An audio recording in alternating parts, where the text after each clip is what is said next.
She was the senior curator. Thank you. Good. Prior to her appointment at the NGA, she was the senior curator of prints, drawings, and photographs at the Baltimore Museum of Art, where she organized several exhibitions, including Print by Print, series from Durer to Liechtenstein, 2011 and 2012, and Off the Shelf, Modern and Contemporary Artist Books in 2017. She also has worked at the Wadsworth Atheneum, the Philadelphia Museum of Art, the Metropolitan Museum of Art, and the Morgan Library and Museum. In addition, Rena has taught art history courses at the Johns Hopkins University and Stony Brook University. Rena is the curator of the NGA's current exhibition, Aquatint, From the Origins to Goya, the subject of today's presentation. Thank you so much, Rena. I'm turning it over to you. Great. Thank you so much, Beverly, and good morning, everyone. It's my great pleasure to give members of the Washington Print Club a virtual tour of our exhibition. And speaking of, I'm going to share my screen here. There we go. I'll say one thing.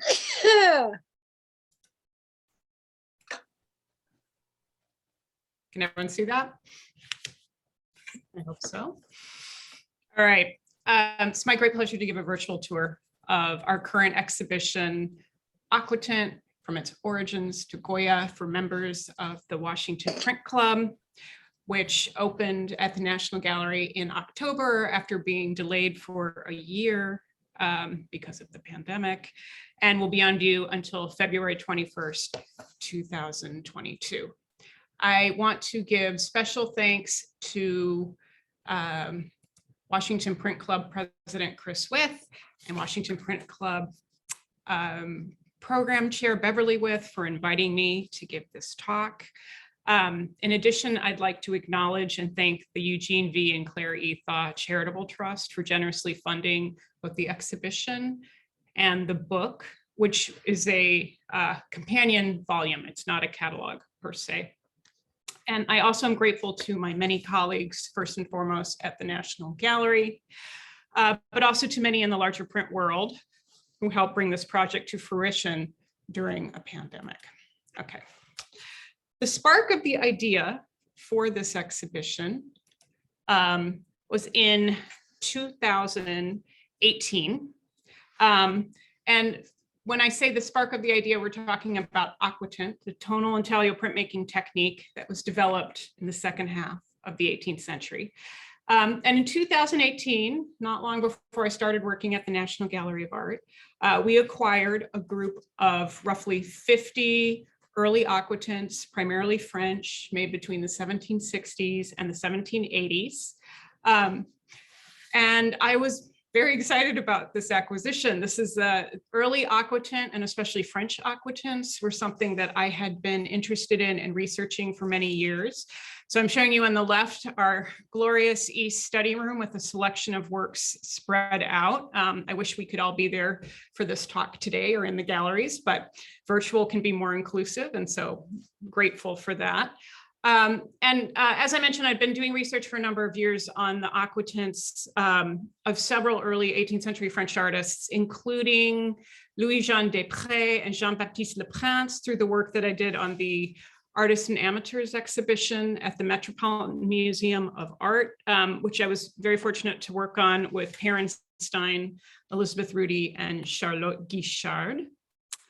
The project, the Aquatint exhibition, which popped onto the calendar not long after I started, shepherded, forwarded by Rusty, really provided a welcome opportunity to start getting to know the collection. Of course, as you all know, the National Gallery has extraordinary holdings of works on paper, well over 120,000 prints, drawings, and illustrated books. And I'm still, of course, getting to know the collection, especially not having been in the building for a number of months. So what was exciting was that I was able to really discover that we had, in addition to this acquisition, we already had quite strong holdings of 18th century aquatints. And in fact, it went back to two of our foundational donors, beginning with the Wideners. I'm showing you here at upper left an impression of the tumble, which is by François-Philippe Charpentier after a drawing by Jean-Honoré Fragonard from 1766, showing a couple that have become so excited about their amorous embrace that they've accidentally knocked over an artist who's working at his easel. And this is one of the first 18th century aquatints to enter the collection through the Wideners, but also Lessing J. Rosenwald, who started giving his collection to the National Gallery in 1943. And in the 40s already, we have an entire set of the first edition from 1799 of Francisco Goya's Los Caprichos, also a bound album of the Disasters of War, published posthumously in 1863. Continuing working through the collection, I was also pleased to discover in 1977, we received a gift of 38 aquatints by the Dutch amateur and timber merchant Ploos van Amstel, including this aquatint here, the horticulturist. And then the other interesting discovery was through the Millard Architectural Collection, which we acquired in 1985. And that was very interesting to see how aquatint came in there.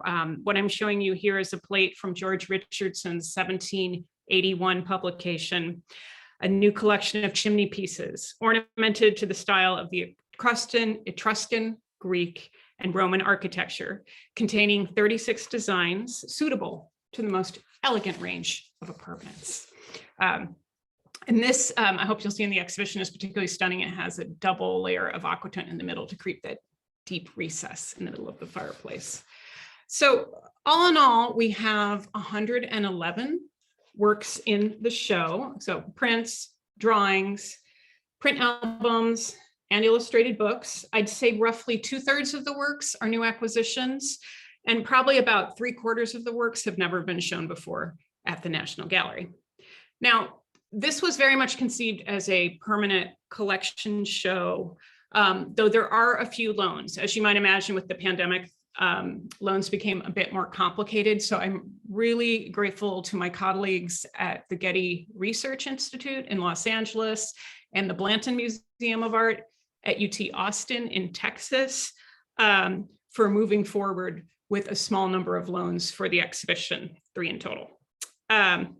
So with this exhibition, the idea here is not that it is a comprehensive overview of the history of aquatint, but really a narrative that is built on and told from the perspective of the National Gallery's collections, which are very, very strong, but there are gaps.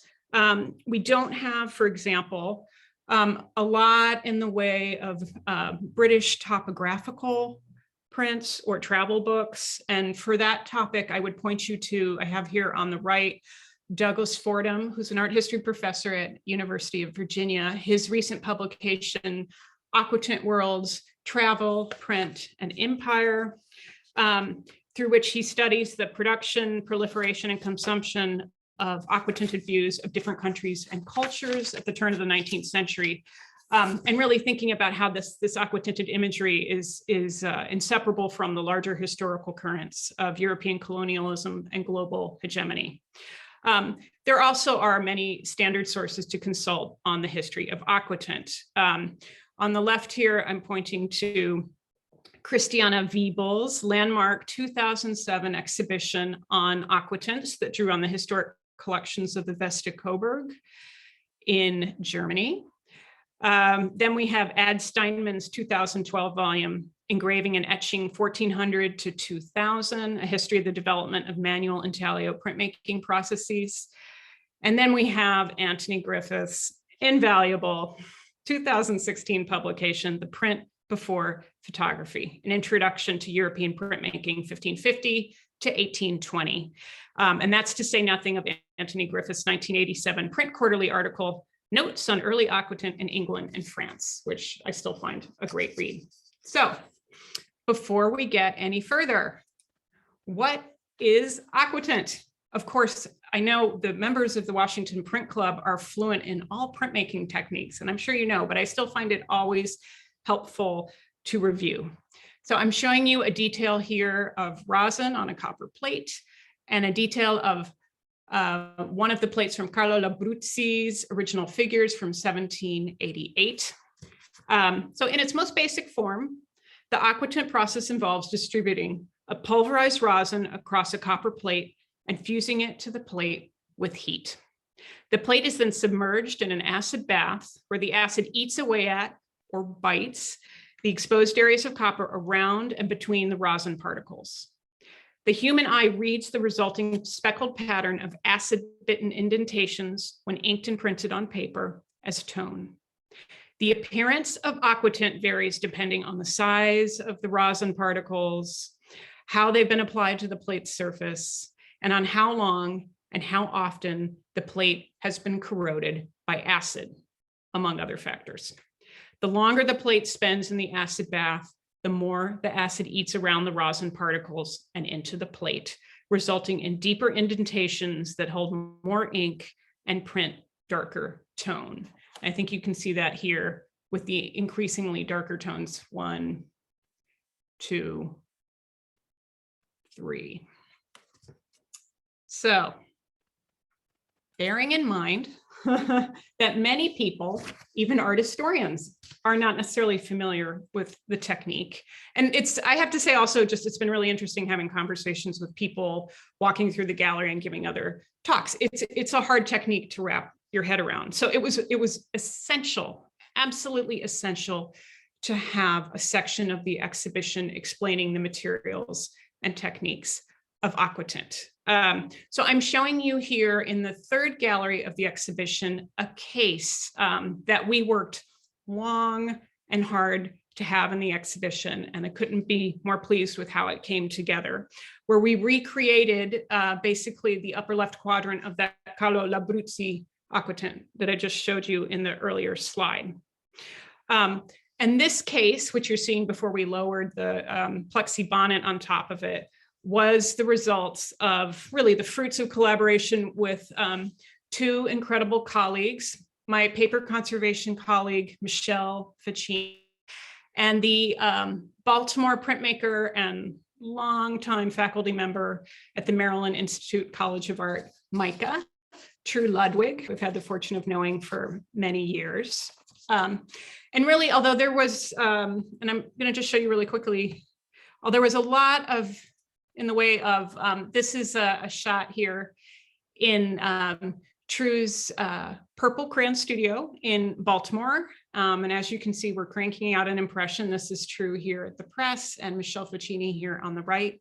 And there was a lot of travel, obviously, I could not undertake for the exhibition. But what I was fortunate to be able to do was to make aquatints in Baltimore with Michelle and True. And I'm so grateful to them because I learned so much working with them on this project.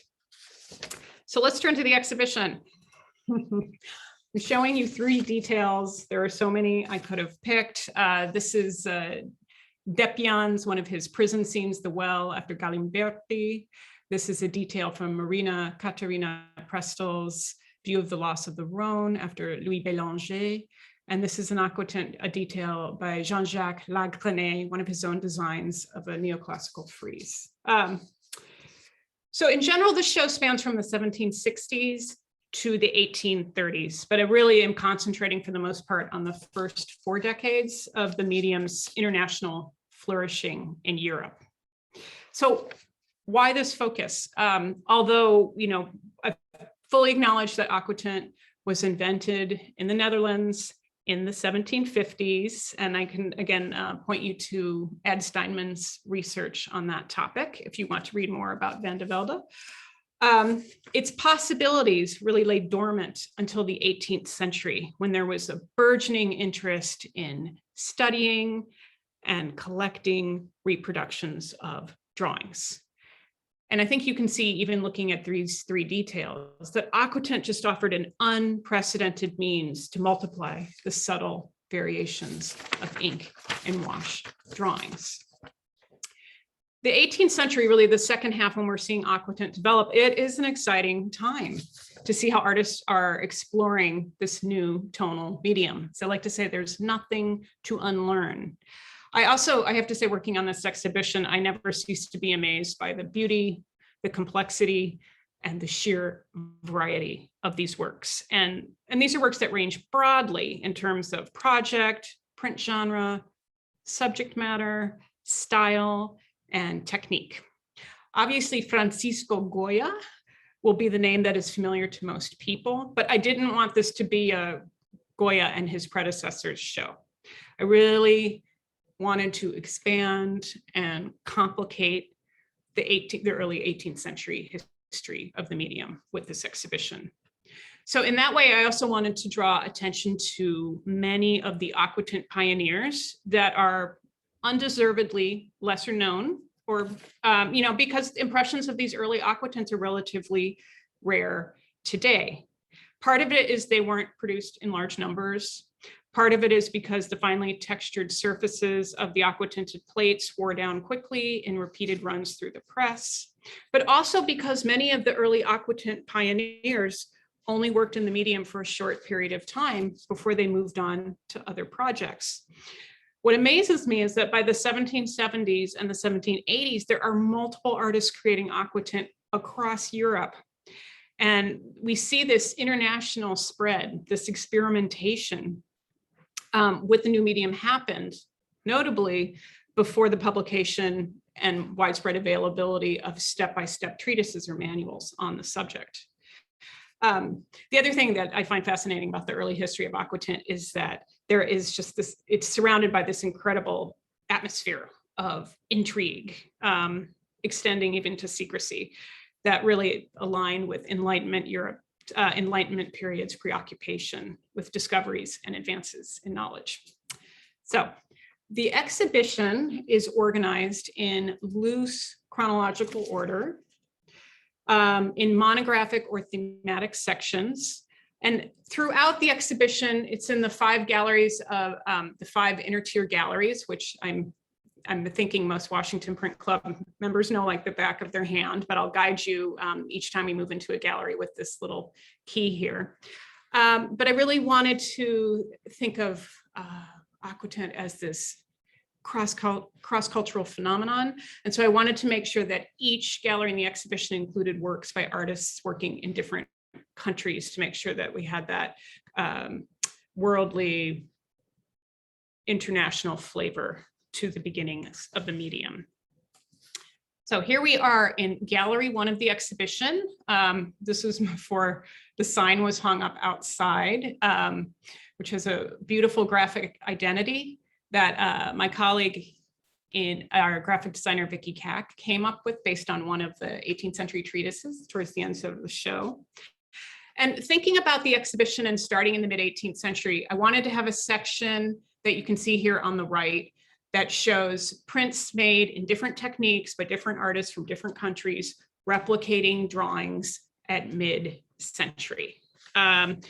And really show that there was a wide range of possibilities from older techniques like chiaroscuro woodcut and mezzotint, etching and engraving, to new techniques like chalk manner and wash manner, and that artists could extend these possibilities by printing their matrices in different colors of ink, even on different colors of paper. And really, these were works that were eagerly acquired, collected, and studied by a worldly and educated audience as a form of visual instruction, an intellectual pursuit, and of course, a social pastime. The interest in and study of these prints was such that it spurred innovation and encouraged experimentation. To not even mention competition. And so with these works, I wanted to lay the groundwork, the context for the development of aquatint, which again was really reinvented, if you will, in the 18th century, or developed as a means to replicate ink and wash drawings. One thing also with this first section, I wanted to distinguish aquatint from wash manner prints. And I'm sure many of you remember Megricelli our former curator of Old Master Drawings, a beautiful show she did nearly 20 years ago, Colorful Impressions, looking at these sophisticated facsimiles of drawings that were made by late 18th century French printmakers. And I'm showing you one of the beautiful impressions that was in that show, and that's in our current Aquatint exhibition, by Jean-François Janinet, after a painting by Hubert Robert, showing a view in Rome where you have French artists drawing outside. And this is a wash manner print. And just to distinguish from Aquatint, the tone is created in the plate chemically. In wash manner prints, the tone is created in the plate mechanically using specialized tools. So you had to be very particular skills, and it was also very time consuming. Now, across from that section, we start looking at the development of Aquatint in Paris in the 1760s. And this is a section that really came out of my initial research into the group of Aquatints that we acquired in 2018. I also wanted to show you this detail. There's certain visual themes that I wanted to play throughout the exhibition. There are multiple places in the show where I wanted to have pairings of prints showing different states, but also impressions pulled in different colors of ink. This is something that those who spend a lot of time with prints and studying the history of printmaking are very familiar with, but I think it was important for audiences to see the differences that paper and ink color and states or changes made to the plate can have impact in terms of the appearance of prints. So I'm showing you, again, our friend from that earlier slide, François-Philippe Charpentier's The Tumble after Jean-Honoré Fragonard from 1766. This is the Widener impression that I showed you before that we acquired in 1942. This is the state. This is with the lettering below. It was published by Bassan, who is one of the most important print dealers and print sellers and print publishers working in late 18th century France. This is usually what most people know as Charpentier. But this, which was a previously unrecorded proof of an earlier state, printed probably by Charpentier himself on a very different kind of laid paper with, I think you can see, a much warmer, more sensual reddish brown ink, and also a work where he's still figuring out the details. He's leaving a lot of the white paper in reserve to make these three figural groups in this dramatic composition balance out. And so it was very instructive, I think, to show these two side by side. I also wanted to include a few drawings in the exhibition so that people can compare actual wash, which is the case with this Greuze drawing that we have, with Aquatint. And this is a Charpentier print after another now lost Greuze drawing. But, again, you can compare the brushwork and the aquatinted tone. And Charpentier was very interesting. This group of Aquatints that we acquired in 2018, there were more than 20 impressions by Charpentier, who is not a household name by any means. He's somebody who worked intensely in the medium probably for 4 to 6 years, but he played a really key role in building interest in the medium through working on a range of projects, from giving demonstrations to amateurs, including the Abbé de Saint-Nom, who he taught. He worked on architectural publications. He took out a lot of advertisements in contemporary French journals to feature his new invention. But then he eventually moved on and reinvented himself as a mécanicien, or a machinist, essentially an inventor. And so by the 1770s, we see him working on a tooth extractor, an air pump. He also works with different scientists and corresponds with Benjamin Franklin about printing presses. So he's a classic example of one of these early Aquatint pioneers who moves on to other projects. And although he played a key role in sort of getting the medium off the ground, he's hardly known today. All right, moving on to Gallery 2 of the exhibition. Here we really look at the spread of Aquatint into England and France in the 1770s and the 1780s. And I have to say, I love the blue tinted with a little bit of gray color that we used for the walls. I worked very closely with our exhibition designer, Lee Weaver, but it really works as a nice foil for the aquatints. As you can see, so many of them are printed in brown, if not black ink, again, to mimic the ink and wash drawings that they are replicating or inspired by. And so with this exhibition, we ended up also this second gallery of the exhibition featuring the work of several peintre-graveurs or painter printmakers who were making aquatints of their own designs, distinct from Charpentier, who we were just showing in the previous gallery, who was a professional printmaker who specialized, of course, in replicating the designs of other artists. And this is where the development of the aquatint moves forward, because when you have artists who are replicating their own designs on their plates, basically creating their works anew, you see more experimentation with the technique in a variety of ways. So on the far wall, we have a whole section on neoclassicism, including the works of Jean-Jacques Lagrenet. And then on the right here, we have works by JeanBaptiste Le Pass, who I like to refer to as the first aquatint celebrity.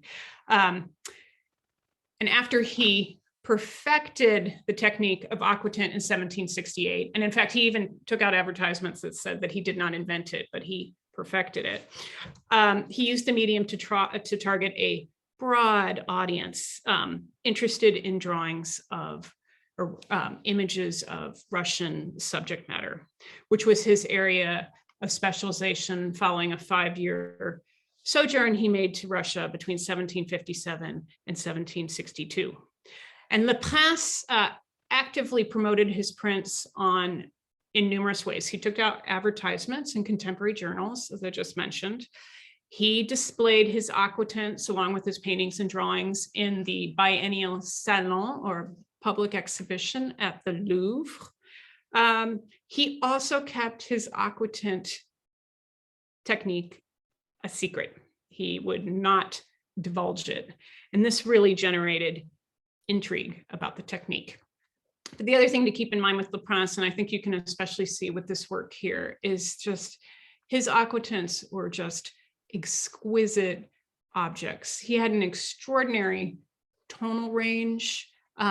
We know that he created what he referred to as his tuning fork, but essentially a test plate that he would alternate between using stop out and putting in an acid bath so he could see the different tones, testing out his acid before he actually bit his plate so he could really get those incredible gradations of tone. He used a very finely pulverized rosin, probably dusted onto his plates with a silk bag to get the speckle that is almost imperceptible except for when you're looking up close. And then he also developed a special technique that enabled him to create marks on the plate that had the contours of brushstrokes. So these works really looked like printed drawings. And although we know a number of these compositions, including this, are based on drawings that he already had, he created them anew. He reinvented them on his copper plates. So there's this just really beautiful give and take in his work between drawings and prints. Across from Le Pass, and I should add that he his secret was eventually published in the 1790s. Before he died, he tried unsuccessfully to sell his secret to the monarchy for an exorbitant amount of money, and they said no. And then after he died, his niece was compensated a much smaller amount of money, and the secret was published in the 1790s.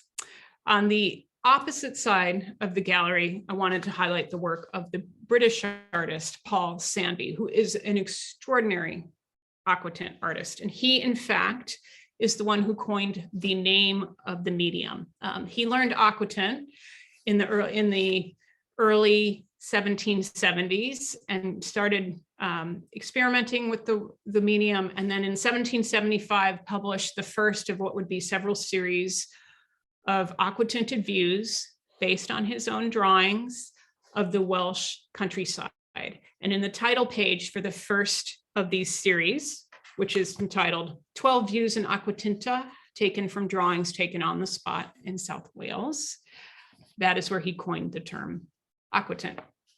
I should add, though, what's interesting is that we see aquatinta or aquatint used in England and also in Germany, but in France, the term aquatint wasn't really used with regularity until the 1790s. Before that, they always referred to it as manière de la vie, whether that term was being applied to aquatints or to the wash manner prints like the Jeanine that I showed you earlier. So with Sambi's works, this is the Pontipar, the quote, bridge of the cauldron of this name, in Wales. So you can see moving through the center of the composition, but this is all about the power and the beauty of nature.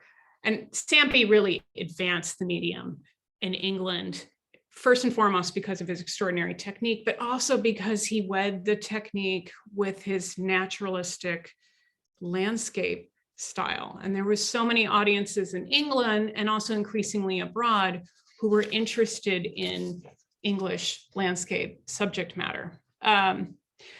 With Sambi, he is just sort of going into the plate and using all the means at his disposal. He's using aquatint. He's also developed a technique, lift ground aquatint. It's a parallel to what Le Prince was doing, which enabled him to create marks on the plate, again, that look like brush strokes. He's also using burnishing. So he's using a metal tool to smooth out all of that texture in the plate to create those rays of sunshine coming down. His prints are just beautiful. He also was very adept at using small figures here, and then the more adventurous ones under the bridge here to animate his compositions.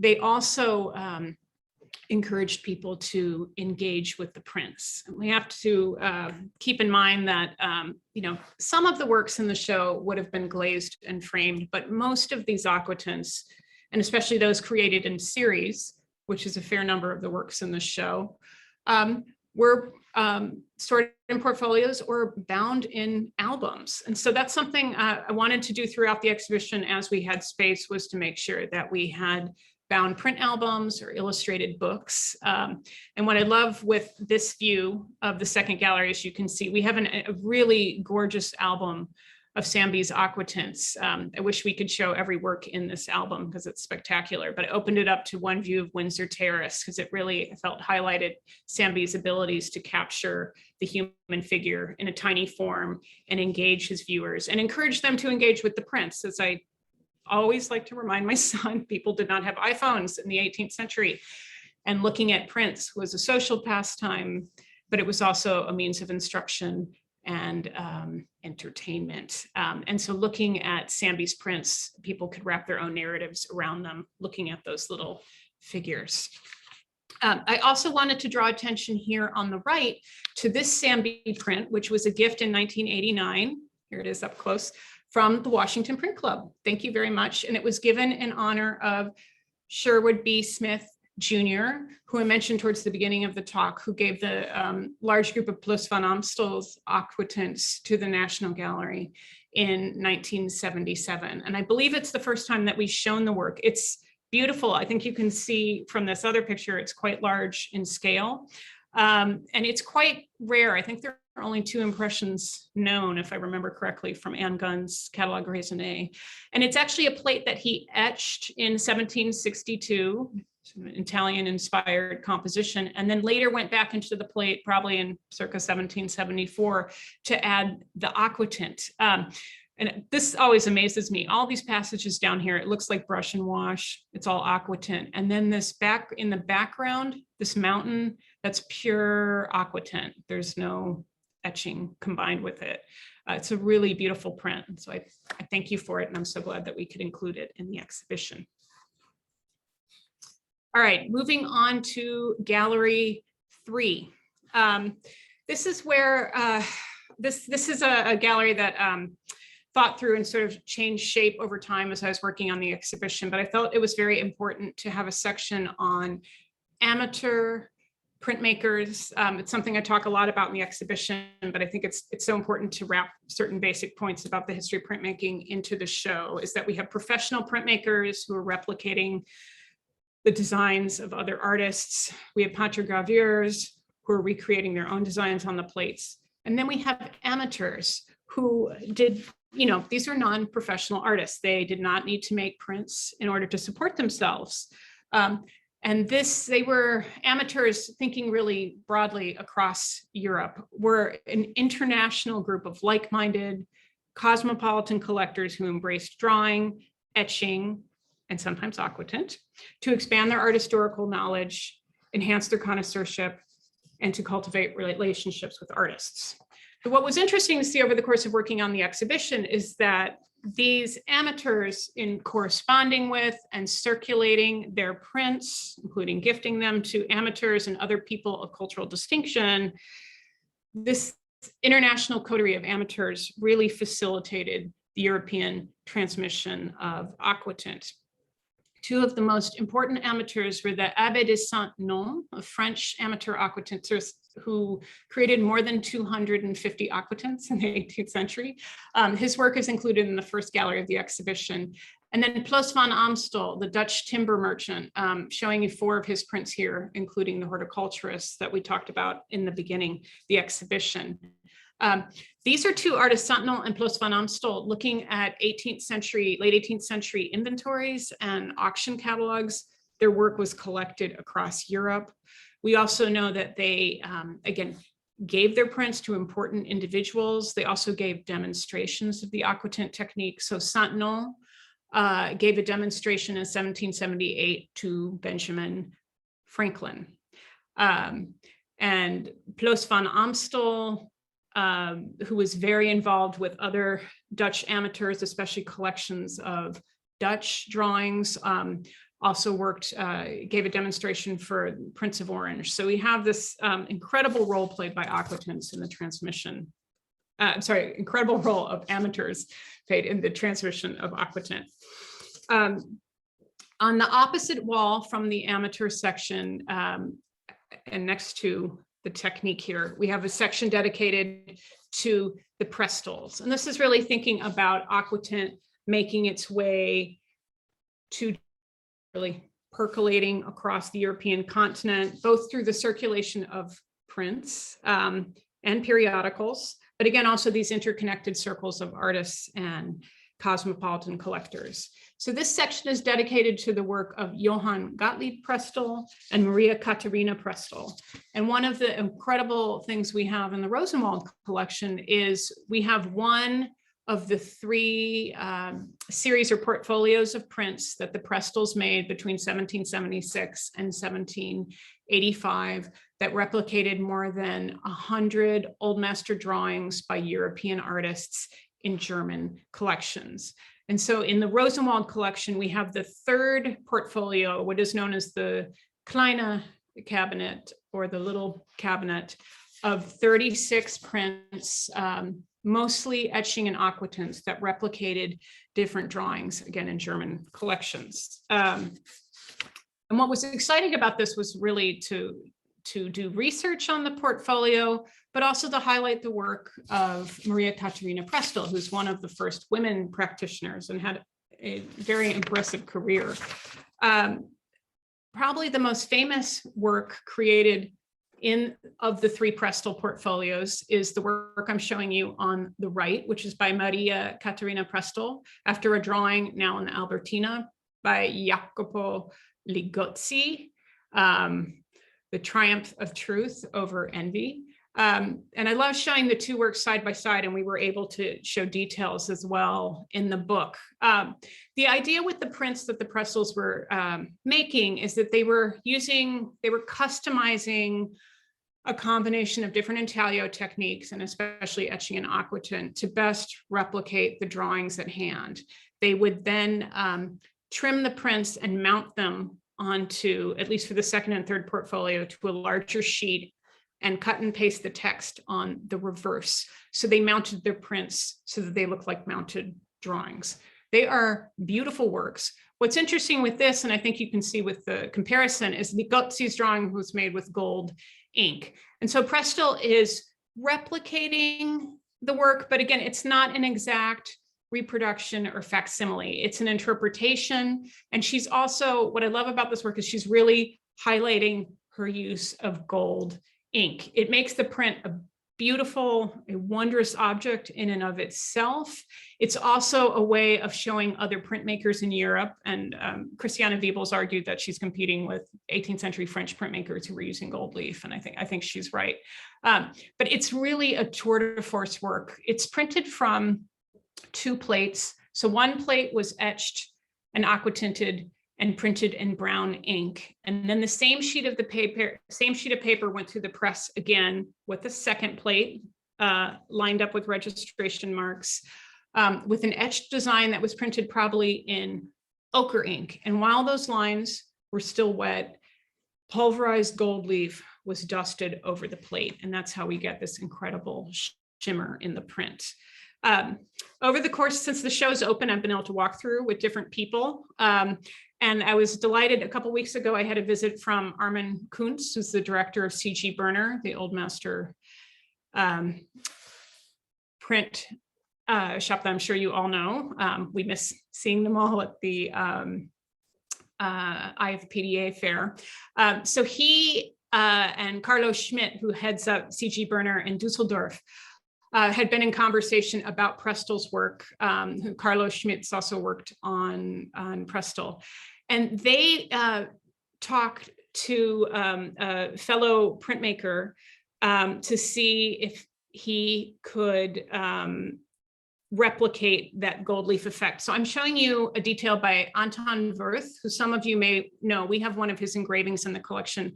Anton is one of the few living practitioners of engraving, also thinking, of course, of Andrew Raftery at RISD. I've learned so much from them both over the years. And so Anton engraved all of these beautiful parallel lines, no small feet, pushing that burin across the surface of the plate and keeping these lines so beautiful and even. He inked the plate and printed it in black ink, and then he dusted the pulverized gold. So he basically recreated what we see in the Prestol here. And I was thrilled when Armin showed me the photograph and begged him to send it to me. So I thank him for that. And I'm showing it to you because I think it really helps you understand how Prestol made that print. And I should add, when I looked at our print under magnification with Kim Schenk, who's our director of paper conservation, there was 1 or 2 places we could see the gold leaf lift like it does here. So the Prestol productions were glorious works collected across Europe, but they were very time-consuming to make. They also were not financially viable. So by 1785, the Prestols were bankrupt. And Maria Katarina Prestol in 1786 left her husband and moved to London, where she rebooted her career as an aquatint specialist. And 1780s are in a really interesting time in England because we already had a lot of interest in aquatint grow in the 1770s, largely because of Paul Sambi's extraordinary work. But by the 1780s, there was already this growing demand for the medium and to be used on a wide range of projects that Prestol could come and was well known and could really specialize in the time she was there from 1786 until her death in 1794 on creating these beautiful large scale aquatints that replicated paintings in British collections. This is a work view of the loss of the Rhone. It's a geological fault with this incredible rushing water that she made after painting possibly a gouache by the artist Louis Bélanger. And this is one of the most recent acquisitions to make it into the show. We were hoping to have a loan from the Yale Center for British Art, which sadly fell through, I understand, because of the pandemic. But I really wanted to make sure that we had one of the choice examples of the work that she did in London. And I was thrilled when we were able to acquire this work from a Berlin dealer. Just to show you, by the time she moves to London, Presto has figured out this way to use aquatint, to use the stop out on the plate, to create a parallel to evoke the distinctive textures of brushwork, whether it be rushing water or these incredible leaves of this tree bridge or the fine lines of this ladder moving up the left side of the composition. All right, gallery 4. This is a gallery that there are actually no section texts for, and that was deliberate because I wanted to show people, think about the wide range of works that were created by artists working in or who were inspired by Italy. And to that end, we have multiple series in the exhibition. This is also a place where we experimented with having a flat screen monitor to show more plates from the volume here, which is Jean Houel's spectacular Voyage Pittoresque, 4 volumes that we have in the Millard collection, illustrated with more than 250 aquatints. These are volumes on southern Italy, where he spent many years. And Houel used the aquatint technique he wrote to make almost all of the plates himself. He also wrote the corresponding interdisciplinary text, and he also published the volumes. So as you all know, when we include books and exhibitions, it's very hard to choose one image that's going to stand in for the whole. I love this overhead view of the volcano in Lipari. And this is where Houel is incredible because he had background training as an architect before he became a painter, draftsman, printmaker. So he could visualize that bird's eye view of the volcanic crater. So we have that in the case, but then we show 15 different images on the screen here, which I can assure you are printed in brown ink and don't look magenta as this angle is here. In addition, one other thing I just wanted to highlight is that we were able to include photo blow-ups of several of the aquatints in the show, which again, my colleague Vicky Kack, our graphic designer, worked on. And I love these because it really shows people the distinctive texture, pattern, tone of aquatints. As you might imagine, the volcano theme was one that many people were very excited about. And so we have a detail here from the Richter aquatint, which is in the exhibition, so that we can have sort of 2 different views of volcanoes side by side. And this is an aquatint that Richter made in 1797, and it's actually based on an etching and engraving by Gutenberg after a painting by Vollert, who was known for his paintings of volcanoes. And it just underscored the interest in volcanoes, that you could have this wide range of printed imagery, including an aquatint made of these works. This work is also particularly beautiful. It's on its original mount, relief printed, this neoclassical motif, and its label down here. I also wanted to point out on the back wall here, because it's been of interest for many people visiting the exhibition, as I hoped and imagined would be the case. And this is a series of 8 prints that we recently acquired. We already had 3 impressions in the collection that show the horrors of the Venetian prison system. The series, and I'm showing you plate 3, it's known as the Well. The series was commissioned following the fall of the Venetian Empire. The provisional government commissioned this series to show the horrors of the Venetian prison system known as the leads and the wells. The leads take their name from the cells that were under the lead roofs, where one sweltered in warm temperatures and froze in the winter. And then there were the dismal, claustrophobic wells, which were underground. So in Venice, that means they're underwater, which were these incredibly small, dark spaces. And the series Aquatint is so well suited for not only conveying the darkness of these spaces, this door being the only means to the outside world and the occasional glimpse of light, but also gets at something of the despair of having to be in these cells for long periods of time. The series also, most of the prints, so you see different cell types in the series and the type of punishment that is meted out in them, but most of them also have a scale down here to underscore how small the dimensions are for the prints. The images are probably also inspired in part by Casanova's publication from the 1780s on the story of his escape from the prisons of Venice. And he talks about these underground cells and how horrible they were because water would seep in on the floor every day. So one other point to keep in mind with this series is that on the title page, the title plate, it says that the prisons were to be torn down, but in fact, they were used until the 19th century.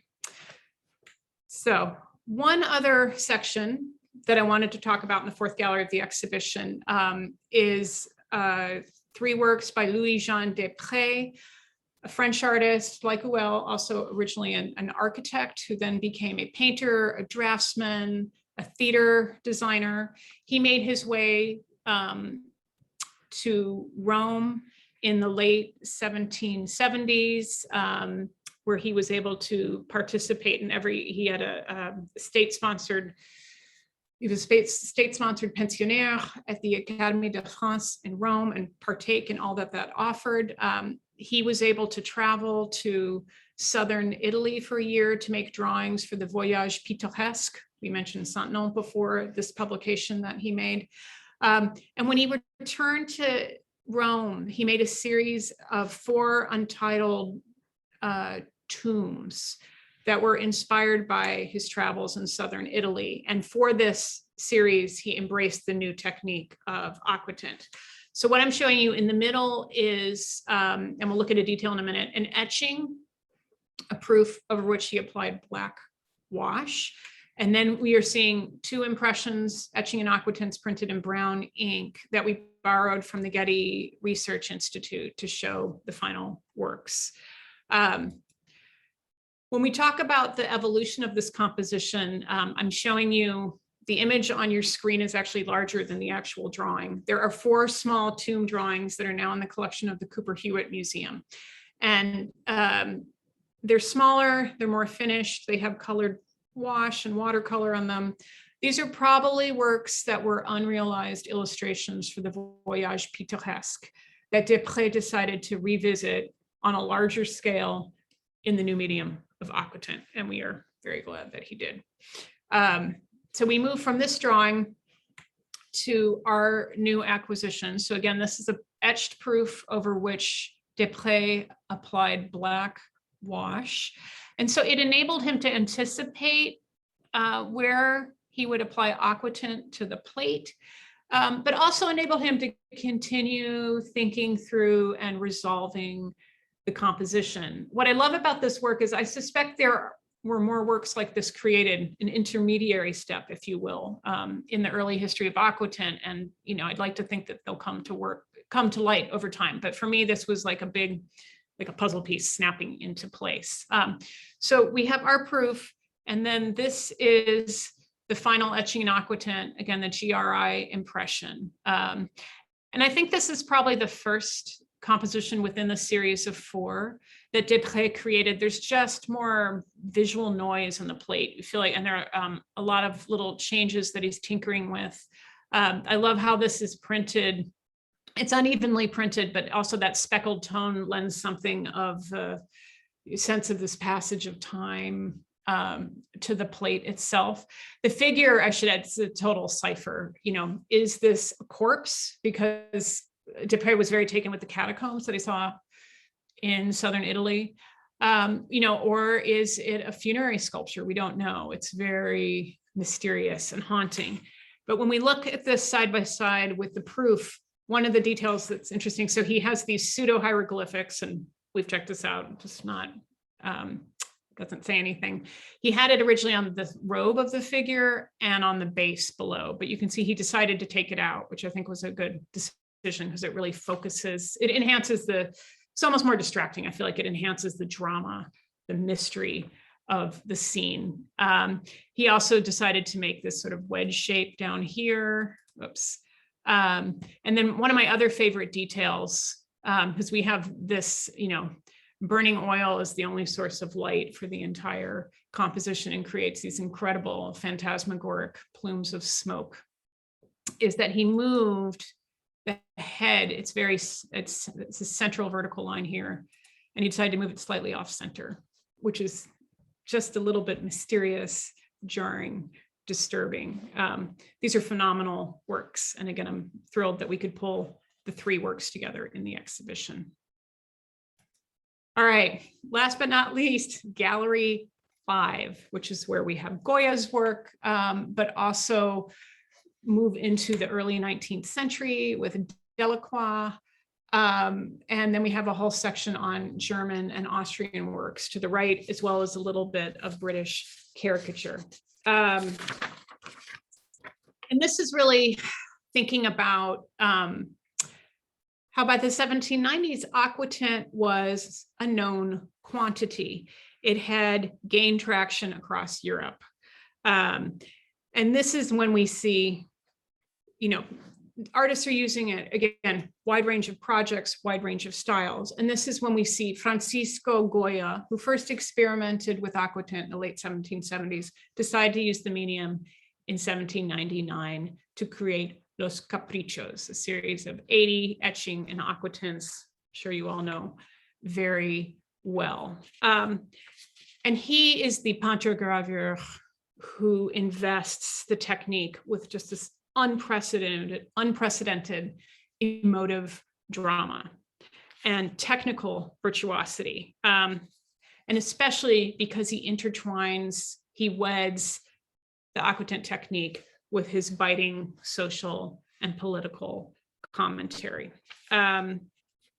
It really does amaze me looking through the Caprichos, and this is the volume I showed you in the beginning from Rosenwald, to just see the sheer experimentation and variety as you turn through this plate by plate. And it's not just that he was experimenting with the Aquatint, is that he, as with everything Goya did, he learned it, he mastered it so quickly, and it allowed him to just achieve this incredible range of formal and pictorial effects. As I like to say, he mined the darkness of Aquatint to resolve, transform, and realize his ideas in the 80 plates in Los Caprichos, published in 1799 as original works of art in print form.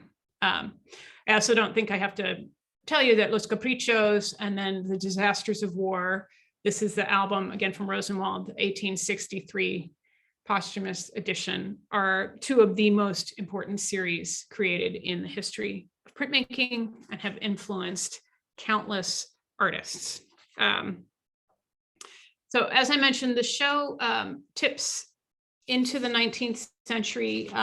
It also continued, I have to say, working on the show, having it delayed by the pandemic, working on the book with a very compressed timeline. The show ended up evolving differently than the book. And I think that's a good thing. As I said, the book is a companion volume. It's not a catalog. And I like that there are differences between the book and the show. The German and Austrian section that I mentioned earlier really came to the fore in the exhibition, though we have a few of the works illustrated in the coda at the end of the book. And they're pinned especially by this incredible Aquatint by the Austrian artist Joseph Fischer, showing an underground cave in Eastern Europe. And when found that in the drawer, I knew that that would be the centerpiece of the wall, and really continued building German and Austrian examples around it. So we have Fischer's self-portrait here, and this is an Aquatint by Maria Anna Fischer, Joseph Fischer's sister, who was also a talented etcher and sometimes Aquatint maker. All right, last but not least is the incredible whale print that we have, as you can see here at the end of the exhibition. Friedrich Martin's etching, engraving, and Aquatint after a painting by Louis Garneret, a corsair turned marine painter who worked in the tradition of Joseph Vernet. This is a print that was issued in around 1835 by Goupil and became internationally available. So one could buy it in Europe. One could probably have bought it in America, in New York, where Goupil had their gallery. But it is a work that has become most famous because it is described by Herman Melville in Moby Dick. I have to say this print not only inspired me to read Moby Dick during the pandemic. It's one of my husband's favorite novels, but I hadn't read it until last year. It also inspired a trip to the New Bedford Whaling Museum, which I highly recommend if you have not been. But Melville has an entire chapter on images of the whaling industry. And so I have to include one quote because he's such an extraordinary writer. Quote, "Serious fault might be found with the anatomic details of this whale, but let that pass, since for the life of me, I could not draw so good a one," unquote. As just a final note, this print of the sperm whale or the cachalot fishery and its related pendant, which shows a right whale. And in the tradition of pendant landscapes, we couldn't fit both in the show because they're so large, but it shows a whale dying and another one is being stripped of its blubber in the background. It's a calm, sunny scene. But both of these prints were recent gifts to the National Gallery from Harry Havemeyer in honor of his father, with whom he started collecting early American prints decades ago. And I'm so grateful to them. Harry turned 92 last week. And they're hoping to come down and see the show, but he's just thrilled that the whale is the conclusion to the exhibition. So with that, I thank you for listening to me talk about Aquatint, and that's it. Thank you so much, Rena. That was fabulous. You gave an excellent overview and very informative talk about the current exhibition, which I confess, Chris and I haven't seen yet, but you have given us great tools to go and look at it with. So thank you so much. By the way, how long is the show up?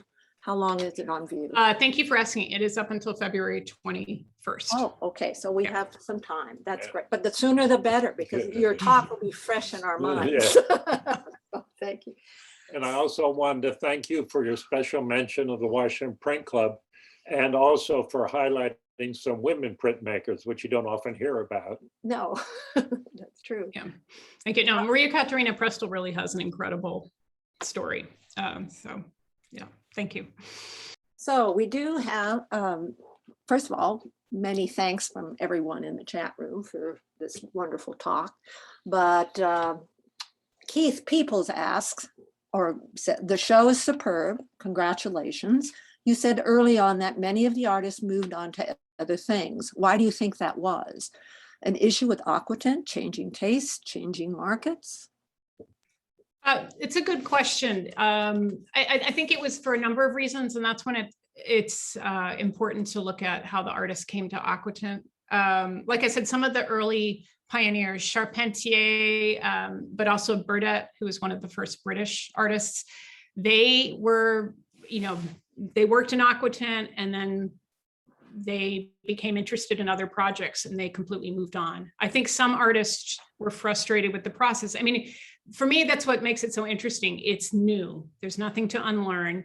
So you could experiment in it. And we have, we have letters, we have advertisements for a lot of the early French aquatinters. And for a number of the British artists like Sambi, we have letters. And Sambi talks about how he acquired the secret, which an amateur Grayville purchased for him from Burdett. But he talks about how he's worked in it and he's mastered it. So he really found great satisfaction in working in the medium and this sort of back and forth between printmaking and drawing. I think other artists got really frustrated with the process. I mean, that's with controgravures, especially because they are constantly working across media. And they could embrace what it offered them in terms of reinventing and replicating their drawings, as for example, Goya did. And I think other artists just got very frustrated with it. Yeah, and then that's talking about the making of the plates. The other thing is when you have a new technique, if you can't print your plates yourself, you have to find someone who can print them for you. So there are so many talented, we don't know the names of these people, master printers in the 18th century. And so I can imagine like Bassan or Boydell in London had master printers in their employ who were willing to try taking up the Aquatint. And so they could print Bassan's printers who did the Recueil Crozat, a project Charpentier worked on, they could ink and print those plates. Boydell had master printers who were accustomed to mezzotint, another means of creating tone in the plate mechanically with tools. So there were people who were willing to experiment with that, but I think other artists probably had great frustration in inking and printing the plates. If you look closely at the impressions in the show, you will see so often, and it's still an issue today, you can ink the plate and then any piece of lint, a stray fiber that falls on the plate will prevent the ink from printing onto the paper. So you could have this beautiful tonal passage with this like white squiggle in the middle of it. So that, there were things like that could happen. And I think it just depended, again, what projects they were working on, what they were trying to do with printmaking. I mean, this is kind of a long-winded answer, but I just feel like for a variety of reasons, artists moved in and out of the medium.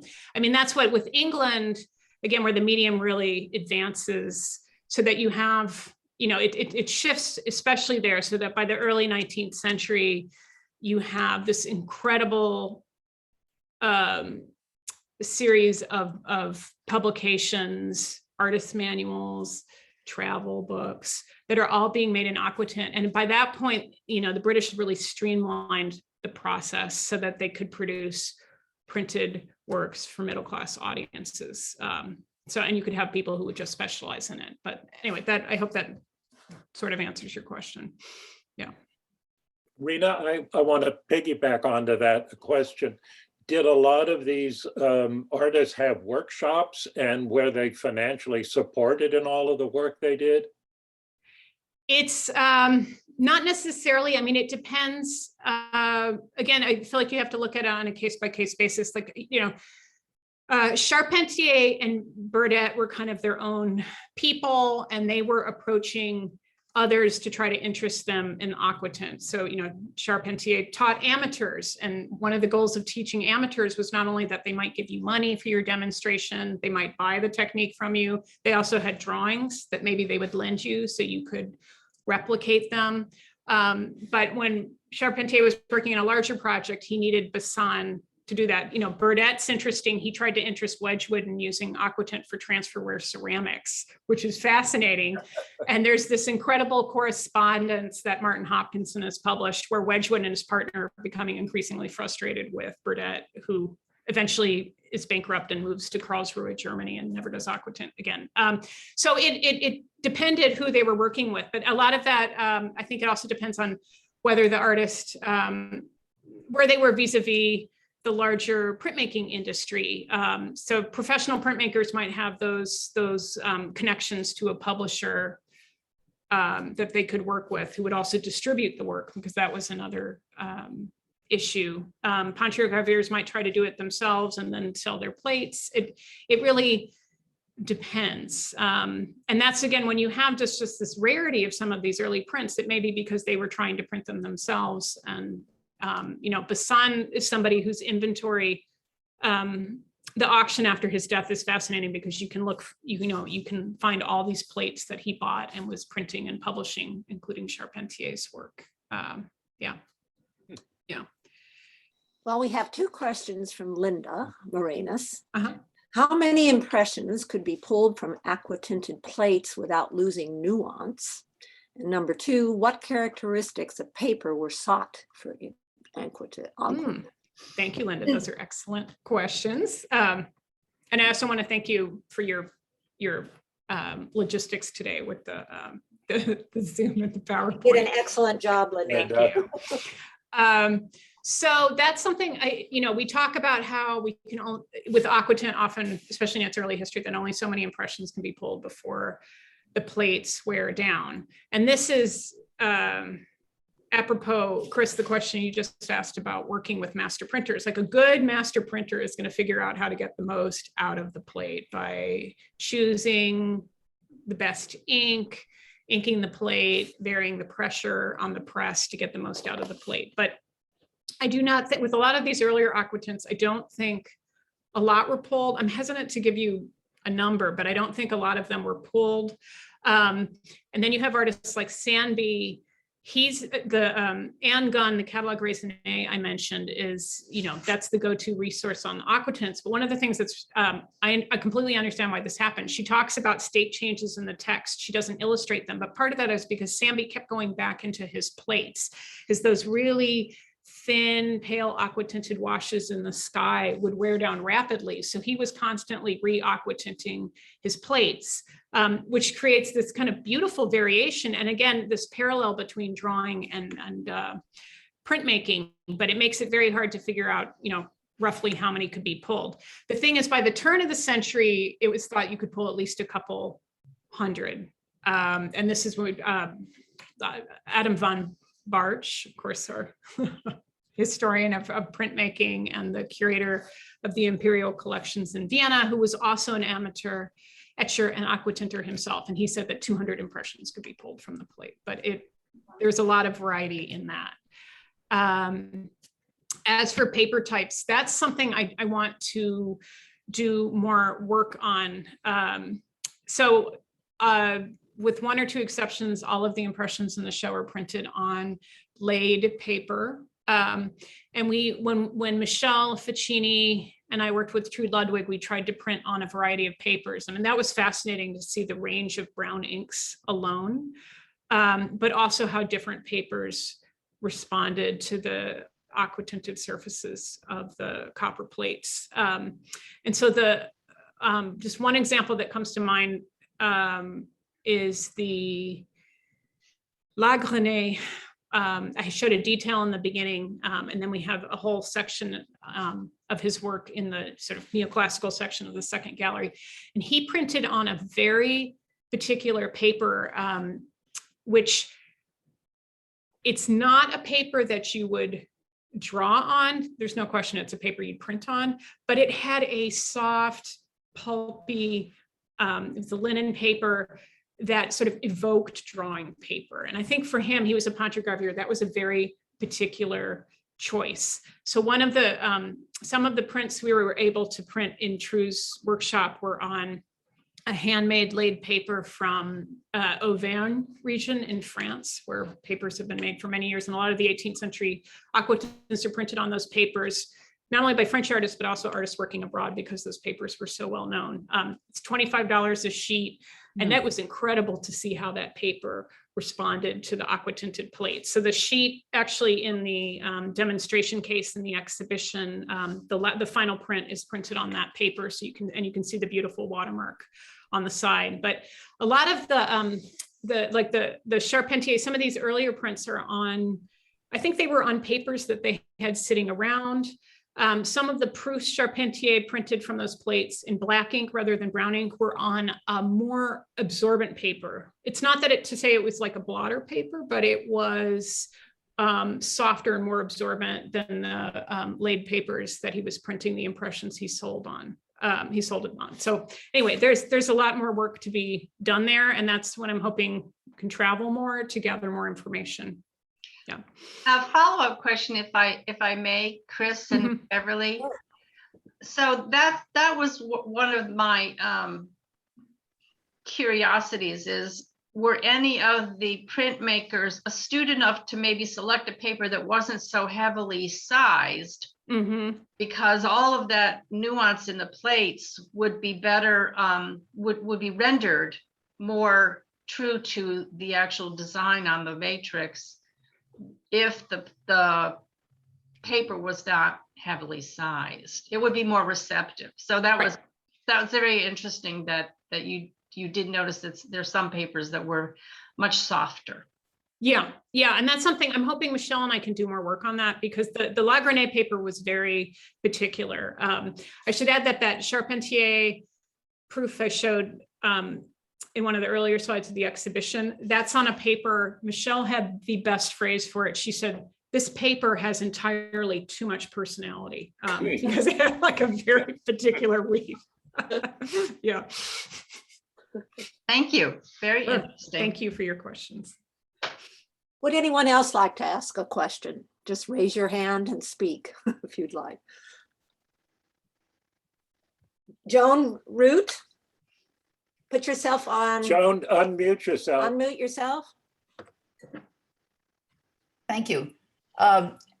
You said that at the very, very beginning, the use of the rosin and heating it was discovered about 100 years before or implied about 100 years before it was employed in this effort, intention. Well, how was it used, or how was it discovered, or for what reason would somebody be experimenting with it? Well, it was the example. It's Jan van de Velde, and the Met has an impression. It's a portrait he did of Oliver Cromwell, which is etching an aquatint. And the aquatint, it's about the tone. That is why he experimented with it. And then we see it crop up again in the 18th century.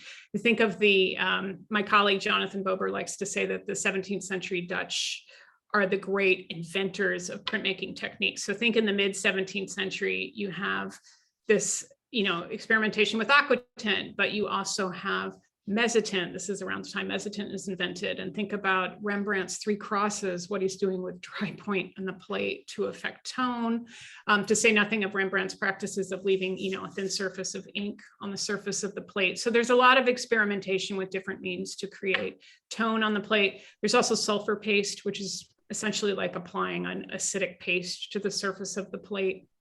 So we have different artists experimenting with it, but it's just interesting because it just didn't take at that point in time. Anthony Griffiths likes to say, he's like, there wasn't a need.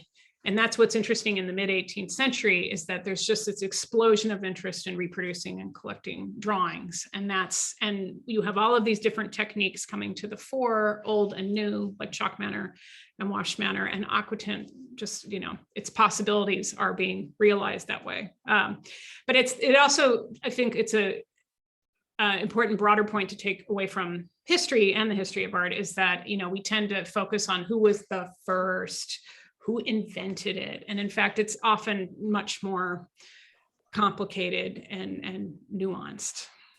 Let me just ask again, were people just experimenting with rosin because rosin was available? I mean, why would somebody pulverize rosin?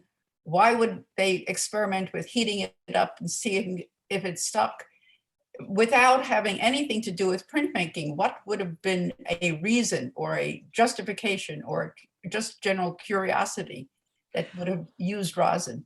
Right. I mean, like you said, it's a material we have around. I mean, today I love talking to people and reminding them, that people use rosin on their violin bows, and right. Gymnasts use it on the pommel horse, and baseball players, but it was material that artists had around.